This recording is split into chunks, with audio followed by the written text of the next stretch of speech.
Over the past 30 years, I've been part of over 1,000 ERP implementations. And I'll be honest with you, I've made every mistake in the book.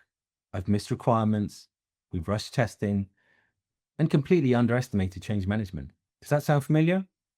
Well, here's what nobody really wants to tell you about ERP implementations. Between 70 and 85% of them fail.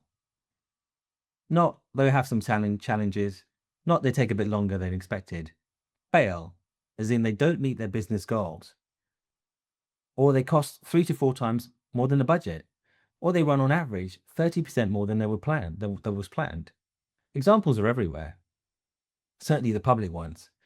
For example, you've got 112 million implementation that cost the company 100 million in lost orders during the holiday season.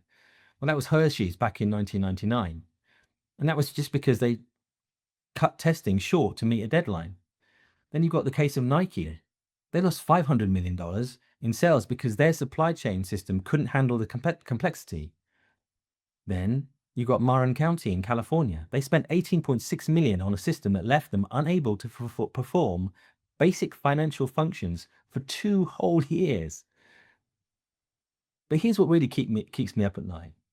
It's not really the big public failures, it's the invisible ones.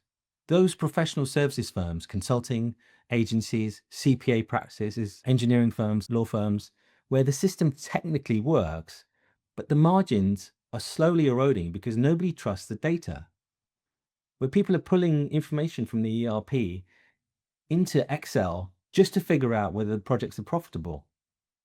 Where billable staff resist logging their time accurately because the system feels like friction instead of help. These are things I see all the time. But that's the real crisis. So I guess the question is, why does this keep happening? And after 1,000 implementations, I can tell you it's not the technology. We found 3 root causes. Number 1 is treating the ERP like an IT project instead of a business transformation. When executives see this as something that IT handles, they don't show up at steering committee meetings. They don't make tough decisions about process changes. And without the top-down commitment, middle managers fight over who owns what. Departments protect their turf, and the whole thing slows down to a crawl. McKinsey found that 70% of digital transformations fail because of poor change management. Not bad technology, poor change management. Second is the unrealistic expectations and overselling. The vendor promises you that you'll see ROI in 6 months, and of course they will, because that's their job, selling you the software. Your internal team thinks that you can run the implementation and keep doing their day jobs. And everyone believes the system will magically fix broken processes. But here's the spoiler alert. It won't. If your processes are broken now, an ERP system will just help you to execute those broken processes faster and more consistently. Third, probably most importantly, we just underestimate the human side. For professional services businesses specifically, this is a killer. You've got client-facing people who are measured on billable hours and client satisfaction. Then you ask them to log detailed time entries and expenses, project notes into a new system, and they see it as non-billable admin work, friction, and a distraction from serving clients. So they delay, they enter data incomplete, or they just find workarounds.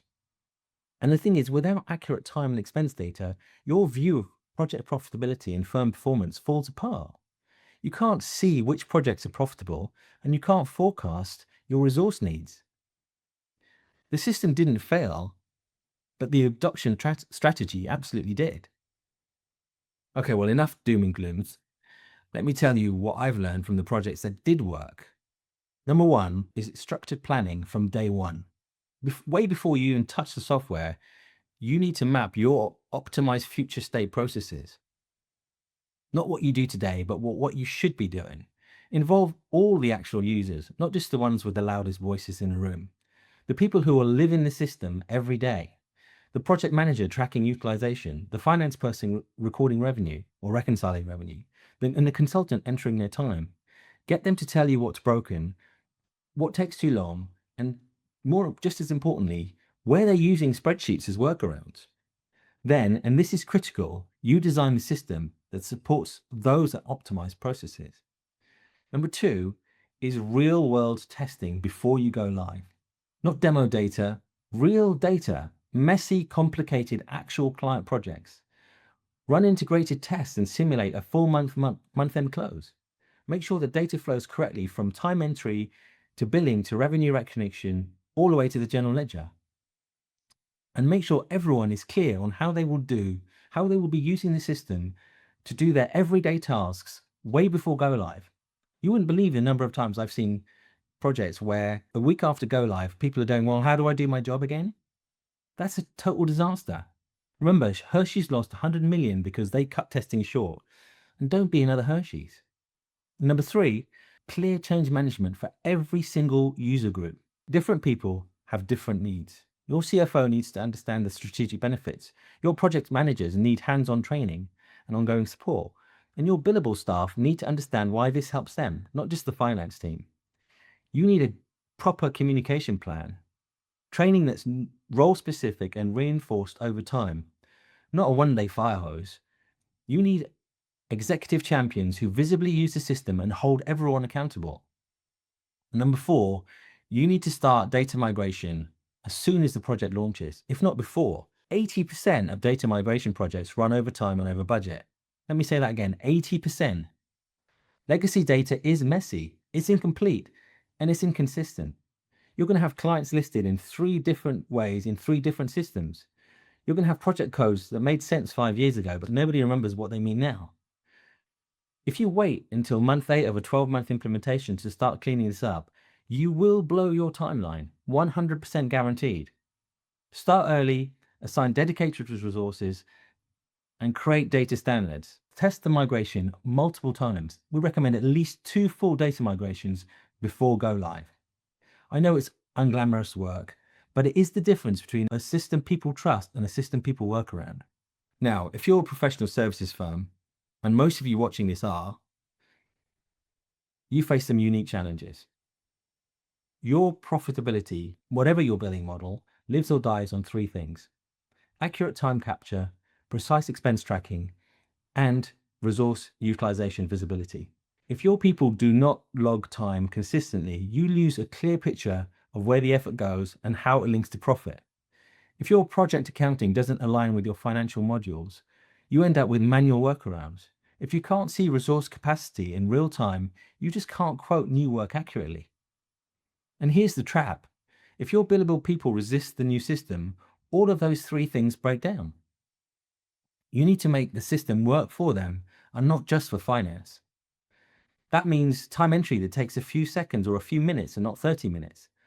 Mobile access so they can log time from anywhere, including client sites. And integration with their calendar so they're not having to enter everything twice. Visibility into their own utilization so that they understand why it matters. And here's a pro tip for you.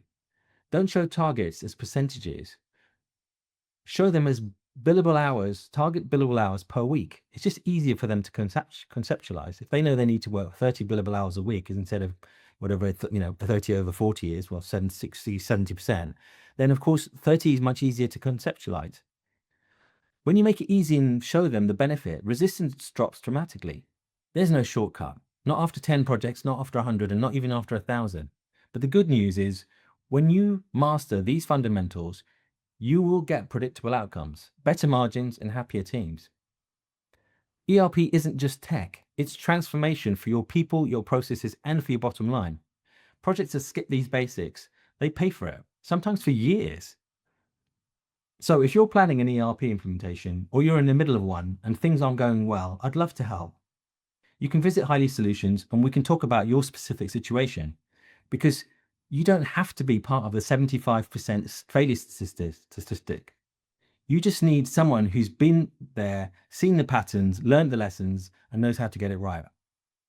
I'm Mike Hiley, and thank you for watching.